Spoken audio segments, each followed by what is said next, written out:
Hello students, मैं उम्मीद करता हूं कि आप स्वस्थ होंगे, मस्त होंगे और पिछला वीडियो भी देख लिए होंगे। तो जो लोग नए हैं, पिछला वीडियो नहीं देखे हैं, तो पिछले वीडियो का लिंक मैं डिस्क्रिप्शन बॉक्स में दे दिया हूं। आप वहां से क्लिक करके डायरेक्ट वहां से उस वीडियो को देख सकते हैं। ठीक है, तो मेरे प्यारे प्यारे डियर स्टूडेंट्स, मैं हूं वेद प्रकाश मौर्य। ग्रामर हब में आपका बहुत बहुत स्वागत करता हूं। आज हम लोग स्टडी करेंगे पास्ट इंडेफिनिट टेंस के बारे में। ठीक है, तो सबसे पहले हम ये जान लेते हैं कि ये पास्ट इंडेफिनिट होता क्या है। ठीक है, पास्ट मीन्स भूत, मतलब जो बीता हुआ हो, और इंडेफिनिट मीन्स क्या होता है, अनिश्चित, जैसा कि मैंने पिछले वीडियो में बताया था। ठीक है, तो इंडेफिनिट मीन्स अनिश्चित, मतलब जिस सेंटेंस से हमें ये पता चले कि जो उसमें वर्क हो रहा हो वो अनिश्चित हो, और जो वर्क हो रहा हो वो पास्ट में हो, मतलब कि जो वर्क हो रहा हो वो भूत में हो, मतलब बीता हुआ हो, और वो अनिश्चित हो, तो हम समझ जाएंगे कि वो आपका सेंटेंस, वो वाक्य आपका किस में है, पास्ट इंडेफिनिट में है। ठीक है, अब हम बात करते हैं इसके पहचान की। पहचान क्या होता है, कैसे हम पहचानेंगे कि पास्ट इंडेफिनिट में है। तो इसका जो रिकग्नाइजेशन होता है वो होता है वाक्य के अंत में मेन वर्ब के साथ ता था, ती थी, ते थे, या, ई, ए आदि जैसे शब्द रहेंगे, तो हम समझ जाएंगे कि वो पास्ट इंडेफिनिट में है। ठीक है, अब हम बात करते हैं axillary verb. Axillary verb means helping verb. Helping verb means सहायक क्रिया। तो पास्ट इंडेफिनिट का जो सहायक क्रिया होता है, हेल्पिंग वर्ब होता है, एक्सिलरी वर्ब होता है, वो होता है डिड। ठीक है, अब हम बात करते हैं रूल ऑफ अफर्मेटिव सेंटेंस की, मतलब अफर्मेटिव सेंटेंस के रूल के बारे में बात करते हैं। ठीक है, तो अफर्मेटिव सेंटेंस का जो रूल होता है वो होता है सबसे पहले सब्जेक्ट, उसके बाद मेन वर्ब का second form, then object, then other words. ठीक है, जैसे एग्जांपल देखिए, तुमने मुझे एक कलम दिया। अब ये एक सेंटेंस क्या पास्ट इंडेफिनिट में है?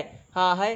क्यों है? क्योंकि इसके लास्ट में या है, और मैंने कहा अगर या ये जैसे शब्द रहेंगे तो वो पास्ट इंडेफिनिट में रहेंगे। तो ये तो क्लियर होगा कि ये पास्ट इंडेफिनिट में है। तो इसको ट्रांसलेट करने का जो रूल है वो सबसे पहले क्या आएगा, सब्जेक्ट। सब्जेक्ट क्या है इसमें, तुमने, तुमने की इंग्लिश यू हो गया। उसके बाद मेन वर्ब का सेकंड फॉर्म, मेन वर्ब इसमें क्या है, देना, दिया, तो वही देना ना, तो देने की इंग्लिश क्या होता है, गिव, और गिव का सेकंड फॉर्म गिव, गिव हो गया। उसके बाद ऑब्जेक्ट, ऑब्जेक्ट क्या है इसमें, मुझे, मुझे, तो मुझे की इंग्लिश आई होता है, लेकिन ऑब्जेक्टिव फॉर्म जो होता है वो मी होता है। ठीक है, तो मी हो गया। उसके बाद क्या है, अदर वर्ड्स का एक कलम, तो ए पेन हो गया।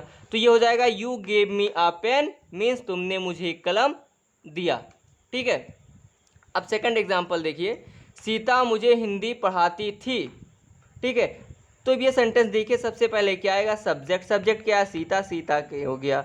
उसके बाद में मेन वर्ब का सेकंड फॉर्म, मेन वर्ब क्या है इसमें, पढ़ाना, पढ़ाने की इंग्लिश टीच होता है।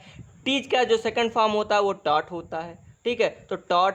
आफ्टर देन क्या आएगा, ऑब्जेक्ट, ऑब्जेक्ट क्या है, मुझे, मुझे का इंग्लिश क्या होगा, आई होता है, लेकिन ऑब्जेक्टिव फॉर्म में मी होता है, तो मी हो गया। देन आपका हिंदी, अदर वर्ड्स, तो हिंदी हो गया।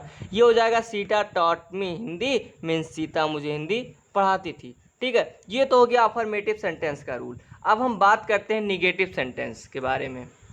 तो निगेटिव सेंटेंस का जो रूल होता है वो होता है, सारा रूल वही रहता है, बस सब्जेक्ट के बाद में डिड नॉट का यूज होता है। ठीक है, जैसे देखिए, सब्जेक्ट के बाद में डिड नॉट, उसके बाद मेन वर्ब का first form, then object, then other words. ठीक है, जैसे एग्जांपल देखिए, तुमने मुझे एक कलम नहीं दिया, तो अब ये किस में है, निगेटिव सेंटेंस में है, और ये पास्ट इंडेफिनिट में है। ठीक है, तो ये क्या हो जाएगा, सबसे पहले सब्जेक्ट क्या है इसमें, तुमने, तुमने की English you, after then did not हो गया। आफ्टर देन मेन वर्ब का फर्स्ट फॉर्म, मेन वर्ब का फर्स्ट फॉर्म मतलब इसमें दिया, दिया की इंग्लिश देना, देना की इंग्लिश गिव, गिव हो गया। फिर आपका ऑब्जेक्ट आएगा, ऑब्जेक्ट क्या है इसमें, मुझे, ये मी हो गया। आफ्टर देन ए पेन, तो ये क्या हो जाएगा, you did not give me a pen, means तुमने मुझे एक कलम नहीं दिया। ठीक है, ऐसे नेक्स्ट एग्जांपल देखिए, सीता मुझे नहीं पढ़ाती थी। ठीक है, तो ये सेंटेंस क्या इसमें निगेटिव में है, हाँ है, और ये पास्ट इंडेफिनिट में है। तो इसको ट्रांसलेट करने का जो मेथड है वो देखिए, सबसे पहले subject Sita, after then did not, main verb का फर्स्ट फॉर्म, पढ़ाने की इंग्लिश टीच होता है, तो हो गया ये फॉर टीच। उसके बाद में ऑब्जेक्ट मुझे, तो मी हो गया, मतलब सीता मुझे नहीं पढ़ाते थे, Sita did not teach me. ठीक है, डाउट क्लियर हुआ होगा ना। अगर कहीं किसी को कोई डाउट होगा तो आप लोग कमेंट बॉक्स में लिखकर पूछते रहिएगा, ठीक है। तो अब हम बात करते हैं इंट्रोगेटिव सेंटेंस की। तो इंट्रोगेटिव सेंटेंस का जो पहला कॉन्सेप्ट है वो है कि जब क्वेश्चन वर्ड बीच में हो, मतलब जो प्रश्नवाचक शब्द हो वो वाक्य के बीच में हो, ठीक है। तो क्या हो जाएगा कि क्वेश्चन वर्ड की इंग्लिश सबसे पहले लिखेंगे, उसके बाद में डिड लगाएंगे, डिड के बाद में सब्जेक्ट, फिर मेन वर्ब का first form, then object, then other words, ठीक है। तो फिर देखिए ये सेंटेंस एग्जाम्पल देखिए, तुम्हारे पिताजी कानपुर कब गए। तो अब इसमें जो क्वेश्चन वर्ड है कहाँ है, बीच में है। क्वेश्चन वर्ड क्या है इसमें, कब। कब की इंग्लिश क्या होता है, व्हेन। तो हमने क्या बताया, सबसे पहले क्वेश्चन वर्ड लिखेंगे, ठीक है। तो क्वेश्चन वर्ड हो गया, सबसे पहले कब की इंग्लिश व्हेन, उसके बाद में डेट लग गया। सब्जेक्ट क्या है इसमें, तुम्हारे पिताजी, तो तुम्हारे पिताजी क्या हो जाएगा इंग्लिश, योर फादर। उसके बाद में मेन वर्ब का फर्स्ट फॉर्म, तो गए मतलब जाना, तो जाने की इंग्लिश गो हो गया। कहाँ, कानपुर, टू कानपुर, मतलब when did your father go to Kanpur, ठीक है। ये हो गया आपका तुम्हारे पिताजी कानपुर कब गए का ट्रांसलेशन, ठीक है। अब जो नेक्स्ट एग्जाम्पल है देखिए, उसने यह प्रश्न कैसे हल किया, उसने यह प्रश्न कैसे हल किया। अब इसमें क्वेश्चन वर्ड क्या है, कैसे। कैसे की इंग्लिश क्या होता है, हाउ, हाउ आ गया। उसके बाद में क्या लगेगा, डिड लगेगा। डिड के बाद में आपका सब्जेक्ट लगेगा। सब्जेक्ट क्या है आपका, उसने की इंग्लिश ही। उसके बाद में हल किया, हल करने की इंग्लिश सॉल्व होता है, ठीक है। तो सॉल्व हो गया। उसके बाद में आपका जो है ऑब्जेक्ट आएगा। ऑब्जेक्ट क्या है, प्रश्न। प्रश्न की इंग्लिश दिस क्वेश्चन, मतलब यह प्रश्न आएगा साथ में ना, तो हो जाएगा दिस क्वेश्चन। तो क्या हो जाएगा, how did he solve this question, उसने यह प्रश्न कैसे हल किया, ठीक है। ये तो हो गया पहला कॉन्सेप्ट। अब हम बात करते हैं सेकंड कॉन्सेप्ट की। सेकंड कॉन्सेप्ट क्या है कि अगर यही सेंटेंस निगेटिव में भी हो जाए, ठीक है, साथ में निगेटिव में भी हो, साथ में आपका क्या हो, निगेटिव, क्वेश्चन वर्ड बीच में और निगेटिव भी हो, तो क्या हो जाएगा, तो क्या हो जाएगा, सब्जेक्ट के बाद में आपका नॉट लग जाएगा, ठीक है। सब्जेक्ट के बाद क्या लग जाएगा, नॉट लग जाएगा, बाकी सब कुछ वही रहेगा, ठीक है। जैसे एग्जांपल देखिए, तुम्हारे पिताजी कानपुर कब नहीं गए, ठीक है, यहाँ लिखा थे नहीं, ठीक है, कब नहीं गए। तो ये क्या हो जाएगा, when did your father not, यहाँ क्या लग जाएगा, नॉट लग जाएगा, ठीक है। क्या लग जाएगा, नॉट लग जाएगा, बाकी सब कुछ रूल वही रहेगा, ठीक है। अब जैसे उसके बाद एग्जाम्पल देखिए, उसने यह प्रश्न कैसे नहीं हल किया। अगर मान लीजिए निगेटिव में भी हो जाए तो क्या होगा, नहीं आ जाएगा ना, तो हो जाएगा उसने यह प्रश्न कैसे नहीं हल किया। तो मैंने क्या बताया, सब्जेक्ट के बाद नॉट लगा देना है, ठीक है। तो सब्जेक्ट के बाद जब नॉट लगा दिए तो क्या हो जाएगा, how did he not solve this question, ठीक है। ये तो हो गया कब, जब आपका जो है क्वेश्चन वर्ड बीच में हो और निगेटिव में भी हो, ठीक है, तब तो रूल था ये। अब हम बात करते हैं नेक्स्ट कॉन्सेप्ट की।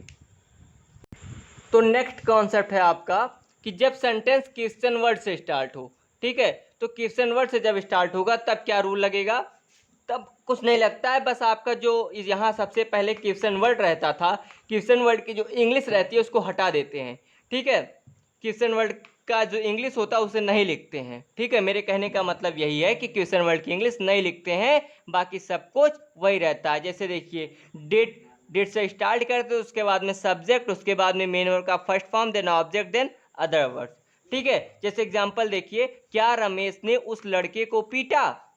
तो मैंने क्या बताया, जब आपका जो है सेंटेंस क्वेश्चन वर्ड से स्टार्ट होगा तो डिड से स्टार्ट करेंगे, क्वेश्चन वर्ड की इंग्लिश नहीं लिखते हैं, ठीक है। तो ये क्या हो जाएगा, डिड रमेश, सब्जेक्ट आपका क्या है इसमें, रमेश है ना, तो रमेश लिखा जाएगा। उसके बाद में क्या होगा, मेन वर्ब का फर्स्ट फॉर्म पीटना, पीटने की इंग्लिश बीट होता है, फिर उस लड़के को, तो उस लड़के को मतलब डेड बॉय, तो ये क्या हो जाएगा, did Ramesh beat dead boy, क्या रमेश ने उस लड़के को पीटा, ठीक है।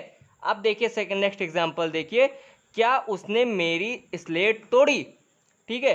तो अब ये सेंटेंस आपका क्वेश्चन वर्ड कहाँ है, सबसे पहले है। तो मैंने क्या बताया, अगर सबसे पहले होगा, स्टार्ट होगा क्वेश्चन वर्ड से, तो उसकी इंग्लिश नहीं लिखते हैं, उसके प्लेस पर एक्सक्लेमेटिव वर्ब से स्टार्ट करते हैं, ठीक है।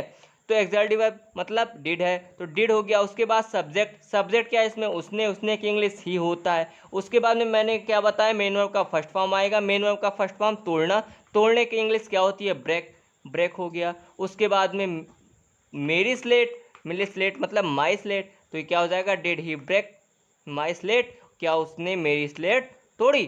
ठीक है, ये तो हो गया इंट्रोगेटिव सेंटेंस का रूल, मीन्स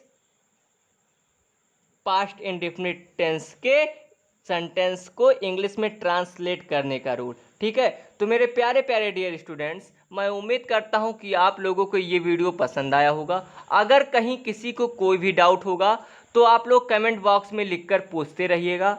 ठीक है, अब हम मिलते हैं आपको नेक्स्ट वीडियो में न्यू टॉपिक के साथ में। तब तक आप मुस्कुराते रहिए, पढ़ते रहिए, मीन्स मन लगा कर पढ़ते रहिए।